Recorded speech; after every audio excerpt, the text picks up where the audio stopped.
নমস্কাৰ বন্ধুসকল স্বাগতম জনাইছো মোৰ ইউটিউব চেনেললৈ। বন্ধুসকল ভিডিঅ'টোত লৈছো আপোনালোকলে আসাম ৰাইফলে মুকলি কৰি দিয়া এমপ্লয়মেণ্ট নটিফিকেশ্যন টুল য'ত তেওঁলোকে 152টা পোষ্টৰ কাৰণে ৰিক্ৰুইট কৰিব। সো সেই 152টা পোষ্ট আপোনালোকৰ বিভিন্ন ধৰণৰ পোষ্টৰ কাৰণে আপোনালোকৰ ৰিক্ৰুইট কৰিব। তাত আপোনালোকৰ মেল কেণ্ডিডেটছ আৰু ফিমেল কেণ্ডিডেটছ সকলোৱে এপ্লাই কৰিব পাৰিব পোষ্টকেইটাৰ কাৰণে। আৰু বন্ধুসকল এই পোষ্টকেইটা আপোনালোকৰ কম্পেনচনেট গ্ৰাউণ্ড এপইণ্টমেণ্ট স্কিমৰ আণ্ডাৰত তেওঁলোকে চিলেক্ট কৰিব। ইণ্টাৰেষ্টেড আৰু এলিজিবল কেণ্ডিডেটসকলে পোষ্টকেইটাত এপ্লাই কৰিবৰ কাৰণে আপোনালোকৰ এডুকেশ্যনেল কোৱালিফিকেশ্যন কি লাগিব, কি ধৰণে আপোনালোকে পোষ্টটোত এপ্লাই কৰিব, এজ লিমিটবিলাক কিমান হ'ব লাগিব আপোনালোকৰ, সেই গোটেই কথাখিনি আমি ভিডিঅ'টো ডিছকাছ কৰিম। চ' ভিডিঅ'টো আপোনালোকে প্ৰথমৰ পৰা শেষলৈকে চাব। বন্ধুসকল আপোনালোকক আসাম ৰাইফলে মুকলি কৰি দিয়া অফিচিয়েল নটিফিকেশ্যনটোলৈ লৈ যোৱাৰ আগতে এইডোখৰতে এটা কথা ক'ব বিচাৰিছোঁ। যিসকলে মোৰ চেনেলটোলৈ নতুনকৈ আহিছে তেওঁলোকে চেনেলটো প্লিজ ছাবস্ক্ৰাইব কৰি ল'ব, যাতে আপোনালোকে জবৰ নটিফিকেশ্যনবিলাক আপ টু ডেট পাই থাকে। আৰু যিসকলে মোৰ চেনেলটোৰ ভিডিঅ'সমূহ চাই কিন্তু এতিয়ালৈকে ছাবস্ক্ৰাইব কৰা নাই তেওঁলোকৰ চেনেলটো প্লিজ ছাবস্ক্ৰাইব কৰি ল'ব, ভিডিঅ'টো লাইক কৰিব, ভিডিঅ'টো বন্ধু বান্ধৱী ভাইটি ভণ্টিসকলৰ মাজত শ্বেয়াৰ কৰিব। বন্ধুসকল এতিয়া লৈ আহিছোঁ আপোনালোকক আসাম ৰাইফলে মুকলি কৰি দিয়া এমপ্লয়মেণ্ট নটিফিকেশ্যনটোলৈ, য'ত তেওঁলোকে 152টা পোষ্টৰ কাৰণে ৰিক্ৰুইট কৰিব আপোনালোকৰ as a compassionate ground appointment. So' ইয়াতে আপোনালোকৰ লিখি থোৱা আছে advertisement for the recruitment through compassionate ground appointment scheme in Assam rifles. ত' বন্ধুসকল আপোনালোকৰ ফৰ্ম ফিল আপ কৰাৰ লাষ্ট ডেট হৈছে 12 মাৰ্চ 2022। চ' 12 মাৰ্চৰ আগত কেণ্ডিডেটসকলে ফৰ্ম ফিল আপ কৰিব লাগিব। চ' বন্ধুসকল ৰিক্ৰুইটমেণ্টৰ কাৰণে তেওঁলোকে ইনিচিয়েলি এটা কথা লিখি থোৱা আছে যে কোনখিনিয়ে আপোনালোকৰ পোষ্টটোৰ কাৰণে এপ্লাই কৰিব পাৰিব। ইয়াতে লিখি থোৱা আছে যে the recruitment is applicable for eligible dependent family members of Assam rifle personnel killed in action বা ডাইড হুৱেৰ ইন ছাৰ্ভিচ বা discharge from service or medical ground and missing while in service.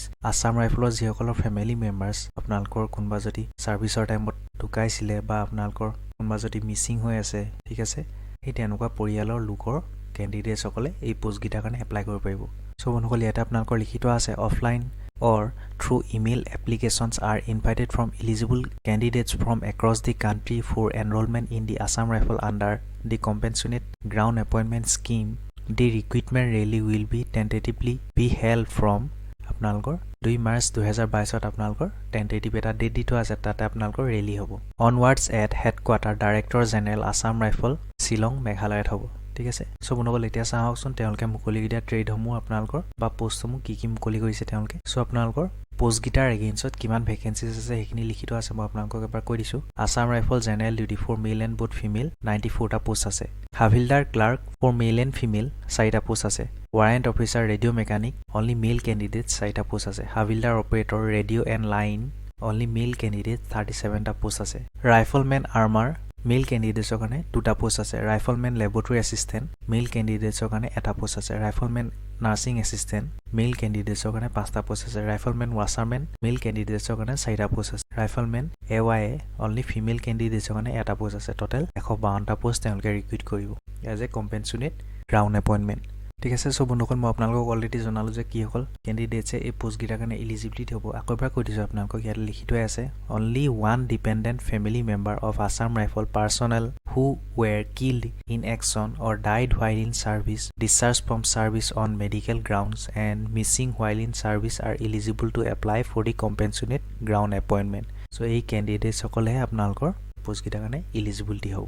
চ' বন্ধুসকল এতিয়া চাওক আপোনালোকে কি ধৰণে এপ্লাই কৰিব। চ' apply কৰিবৰ কাৰণে আপোনালোকৰ অফলাইন মোড থ্ৰু এপ্লাই কৰিব লাগিব। ইয়াতে আপোনালোকৰ এপ্লিকেশ্যন ফৰ্মেটটো দি থোৱা আছে, মই আপোনালোকক এপ্লিকেশ্যন ফৰ্মেটটো দি দিম। সেই এপ্লিকেশ্যন ফৰ্মেটটো আপোনালোকে উলিয়াই পেলাই তাতে আপোনালোকে ফিল আপ কৰি পেলাই লগতে ছেল্ফ এটেষ্টেড ডকুমেণ্টছখিনি এডুকেশ্যনেল চাৰ্টিফিকেট বা ডমিচাইল চাৰ্টিফিকেট, কাষ্ট চাৰ্টিফিকেট, আপোনালোকৰ ITI ট্ৰেডসমূহ, ডিপ্ল'মা চাৰ্টিফিকেটসমূহ গোটেইখিনি আপোনালোকে ছেল্ফ এটেষ্টেড কৰি পেলাই তেওঁলোকে পঠিয়াব লাগিব, ঠিক আছে। 5 নম্বৰ পইণ্টতে লিখি থোৱা আছে আপোনালোকৰ Candidates shall submit their offline applications as per format attested along with self-attested copies of educational certificates, domicile certificates, caste certificates, diploma বা technical বা ITI certificates as applicable of the trade in accordance with qualitative requirements, including one Xerox copy of ID, that is Aadhaar card বা PAN card, voter ID card, driving license, etc. ঠিক আছে। চ' আপোনালোকৰ application ফৰ্মেটৰ লগতে নিজৰ self attested কৰি থোৱা ডকুমেণ্টছখিনি তাৰ লগতে আপোনালোকৰ যিকোনো এখন ফটো ID কাৰ্ড আপোনালোকে তেওঁলোকলৈ পঠিয়াব লাগিব। হয়তো আধাৰ কাৰ্ড হ'ব পাৰে বা ভোটাৰ ID কাৰ্ড হ'ব পাৰে বা ড্ৰাইভিং লাইচেঞ্চ হ'ব পাৰে, যিকোনো এখন government issue photo ID card আপোনালোকে তেওঁলোকলৈ পঠিয়াব লাগিব। চ' এড্ৰেছটো হৈছে আপোনালোকৰ directorate general Assam rifle recruitment branch Laitkor Shillong Meghalaya. Pin নম্বৰটো হৈছে 793010। এই এড্ৰেছটোলৈ আপোনালোকে নিজৰ এপ্লিকেশ্যন ফৰ্মেটটো চেণ্ড কৰিব লাগিব। চ' বন্ধুসকল আপোনালোকে যোনখন এপ্লিকেশ্যন ফৰ্মেটটো তেওঁলোকলৈ চেণ্ড কৰিব সেই এপ্লিকেশ্যন ফৰ্মেটটো আপোনালোকে থ্ৰু মেইল পঠিয়াব লাগিব। The candidates may also upload scanned copies of their application along with requisite connected documents in our official email ID. So mail ID to আপোনালোকৰ ইয়াতে দি থোৱা আছে মই ভিডিওটো ডেসক্ৰিপচন বক্সত আপোনালোকৰ মেইল আইডি দি থম সো আপোনালোকে তেওঁলোকলৈ পঠোৱা পিছতে তাৰ লগতে আপোনালোকে মেইল আইডি টো স্ক্যান কৰিবলৈ আপলোড কৰিব লাগিব ডকুমেন্টছ খিনি ঠিক আছে মানে পঠিয়াব লাগিব তেওঁলোকলৈ এই মেইল আইডি টো সো যিসকল ক্যান্ডিডেটছে পোষ্ট গিটা কাৰণে এপ্লাই কৰিব তেওঁলোকৰ ফিজিক্যাল ষ্টেণ্ডাৰ্ডছ মু কিমান কি কেনেকুৱা ধৰণৰ হ'ব লাগিব ইয়াতে আপোনালোকৰ মেনশন কৰি থোৱা আছে কাইন্ডলি আপোনালোকে অফিচিয়েল নটিফিকেশনখন ডাউনলোড কৰি পেলাই এবাৰ চেক কৰি ল'ব আৰু আপোনালোকৰ ফিজিক্যাল ষ্টেণ্ডাৰ্ড টেষ্ট আপোনালোকে দিব লাগিব সেইখিনি ইয়াতে মেনশন কৰি থোৱা আছে এই কথাখিনি আপোনালোকে এবাৰ চেক কৰি ল'ব ঠিক আছে তো বন্ধুসকল এতিয়া চাওক আপোনালোকৰ পোষ্ট গিটাৰ কাৰণে এডুকেশনাল কোৱালিফিকেশন সমূহ কি বিচাৰিছে সো আপোনালোকৰ ইয়াতে ট্ৰেড ইনিশিয়াল ৰেংক বা এডুকেশনাল কোৱালিফিকেশন এজ লিমিট সমূহ দি থোৱা আছে মই আপোনালোকক এবাৰ দেখুৱাই দিছো সো ট্ৰেডটো হৈছে general duty both male and female candidates তেওঁলোকৰ ক্লাছ 10 পাছ হ'ব লাগিব এজ লিমিট বিচাৰিছে তেওঁলোকে 18 ইয়াৰ্স টু 23 ইয়াৰ্সৰ ভিতৰত হ'ব লাগিব নেক্সট ক্লাৰ্ক পোষ্টৰ কাৰণে আপোনালোকৰ যোনটো হাবিলদাৰ আছিলে তাৰ কাৰণে আপোনালোকৰ এডুকেশনাল কোৱালিফিকেশন বিচাৰিছে intermediate or senior secondary school certificate examination from recognised board বা ইউনিভাৰ্চিটিৰ পৰা হ'ব লাগিব তাৰ লগতে আপোনালোকৰ skill test norms on computer যেনেকৈ আপোনালোকৰ English typing with minimum speed of 35 words per minute or on computer বা Hindi typing with minimum speed of 30 words per minute on computer আপোনালোকৰ কম্পিউটাৰ স্কিল টেষ্টটো ইয়াৰ কাৰণে চাব তাৰ লগতে আপোনালোকৰ এজ লিমিট বিচাৰিছে তেওঁলোকে 18 বছৰ বা 25 বছৰৰ ভিতৰত হ'ব লাগিব নেক্সট পোষ্ট হৈছে ৰেডিঅ' মেকানিক ৱাৰেণ্ট অফিচাৰ তাৰ কাৰণে এডুকেশনাল কোৱালিফিকেশন বিচাৰিছে class 10 pass from a recognised board বা university or diploma in radio and television technology or electronics or telecommunications or computer or electrical or mechanical engineering or domestic appliances from any institutional recognized by the central government or state ঠিক আছে বা আপোনালোকৰ class 12 pass বিচাৰিছে class 12 standard or intermediate or equivalent with aggregate marks or 50% with physics chemistry and mathematics from recognized board by university or institute of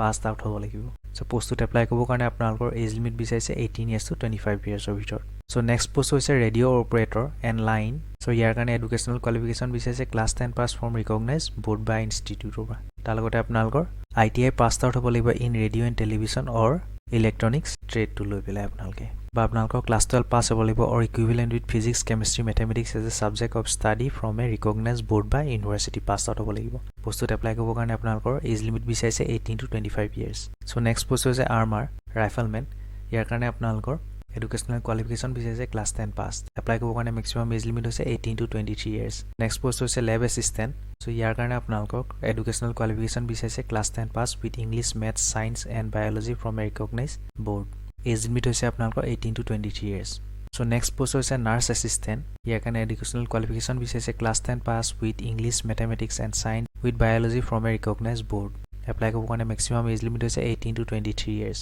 next post হৈছে ৱাচাৰমেন educational qualification বিচাৰিছে class 10 pass from a recognised board apply কৰিব কাৰণে maximum age limit হৈছে 18 to 23 years next post হৈছে AYA riflemen ইয়াৰ কাৰণে আপোনালোকৰ educational qualification বিচাৰিছে class 10 pass from a recognised board apply কৰিব কাৰণে মেক্সিমাম এজ লিমিট হৈছে 18 to 25 ইয়াৰ্স সো বন্ধুসকল এইকেইটা আছিল আপোনালোকৰ পোষ্টসমূহ মই আপোনালোকৰ এগেইনষ্টত এডুকেশনাল কোৱালিফিকেশন কি লাগিব আৰু আপোনালোকৰ এজ লিমিট বিলাক কিমান হ'ব লাগিব সেইখিনি দেখুৱাই দিলো ঠিক আছে আৰু যিসকল ইন্টাৰেষ্টেড আৰু এলিজিবল ক্যান্ডিডেটস আছে তেওঁলোকে পোষ্ট গিটাৰ কাৰণে থ্ৰু অফলাইন মোড বা আপোনালোকে অফলাইন মোড এপ্লাই কৰিও থ্ৰু মেইল তেওঁলোকলৈ এপ্লিকেশনছ আৰু ডকুমেন্টছ খিনি সেন্ড কৰিব লাগিব ঠিক আছে সো বন্ধুসকল আপোনালোকক মই তেওঁলোকে মুকলি কৰি দিয়া এপ্লিকেশন ফৰ্মেটটো দেখুৱাই দিছো এবাৰ অফিচিয়েল এডভাৰটাইজমেন্টৰ তলৰ ফালে আপোনালোকৰ এপ্লিকেশন ফৰ্মেটটো তেওঁলোকে মেনশন কৰি থোৱা আছে সো এইখন হৈছে তেওঁলোকে ৰিলিজ কৰি দিয়া এপ্লিকেশন ফৰ্মেটটো এইখনে আপোনালোকে প্ৰিন্ট আউট লৈ পেলাই ফিল আপ কৰি পেলাই তেওঁলোকলৈ সেন্ড কৰিব লাগিব ঠিক আছে সো বন্ধুসকল ভিডিওটো এটা সামৰি মাৰিছো ভিডিওটো কেনে পেলা জনাব আপোনালোকে যদি ভিডিওটো আপোনালোকক অলপ হ'লেও সহায় কৰিছে তেতিয়া ভিডিওটো লাইক কৰিব আৰু যদি আপোনালোকে চেনেলটো নতুনকৈ আছে তেতিয়াহ'লে চেনেল প্লিজ সাবস্ক্ৰাইব কৰিব ভিডিওটো বন্ধু বান্ধৱী ভাইটি ভণ্টিসকলৰ মাজত শ্বেয়াৰ কৰিব ধন্যবাদ জয় অসম